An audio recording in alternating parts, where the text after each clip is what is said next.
Sevon Tepe-Adedze, président de l'Assemblée nationale, a eu des échanges le 16 juillet 2024, avec Madame Patricia Scotland, secrétaire générale du Commonwealth des Nations, en visite de travail à Lomé.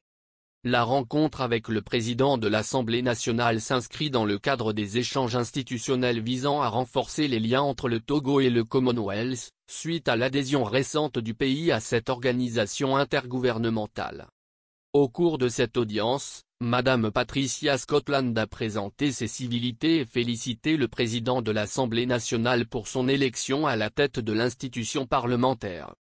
Les discussions ont porté sur des sujets importants tels que les avancées démocratiques du Togo conformément aux valeurs partagées au sein du Commonwealth ainsi que les possibilités qu'offre cette organisation dans la réalisation des ODE. Le président de l'Assemblée nationale a exprimé sa gratitude pour cette visite et a souligné l'engagement personnel du président de la République, Simfore Sozimna Nyasimbe, ayant abouti à l'adhésion du pays au Commonwealth. Il a également évoqué la contribution déterminante de la représentation nationale à travers sa résolution N-001/2022 portant soutien au processus d'adhésion du Togo au Commonwealth adopté lors de sa séance plénière du 22 avril 2022.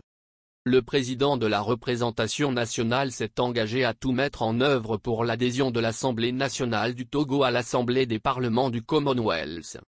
Madame Patricia Scotland a salué les progrès démocratiques et les initiatives de développement du Togo et a rassuré de son engagement à le Togo à tirer profit des opportunités et avantages qu'offre le Commonwealth. J'ai eu le grand privilège de rencontrer le président de l'Assemblée nationale ce matin. J'ai eu à lui dire que le Togo est à la croisée des chemins à un moment très important après la réforme constitutionnelle. Nous avions échangé, entre autres, sur l'importance de la séparation des pouvoirs, comment réaliser les aspirations des jeunes dans le pays, parce qu'au Togo 65% des jeunes sont âgés de moins de 35 ans. Donc, c'est un atout pour le pays. Nous avons également pu élaborer un certain nombre de trousses à outils, notamment dans le domaine de la numérisation et de l'intelligence artificielle. Nous avons même créé ce que nous appelons l'Académie de l'intelligence artificielle et l'avons mis à la disposition de tous les pays membres. Nous sommes 56 pays avec le Togo qui vient d'intégrer le Commonwealth, ce qui représente environ 2,7 milliards de personnes dans le monde, soit environ un tiers de la population mondiale. Je peux vous confirmer que le Commonwealth fera tout en son pouvoir pour aider le Togo à réaliser ses ambitions, notamment dans les domaines climatiques, législatifs, commercial et de la promotion de la jeunesse.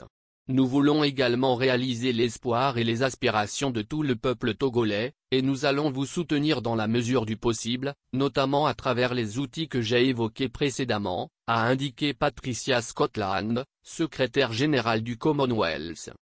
Cette rencontre entre les deux personnalités marque une étape importante dans le renforcement des relations entre le Togo et le Commonwealth.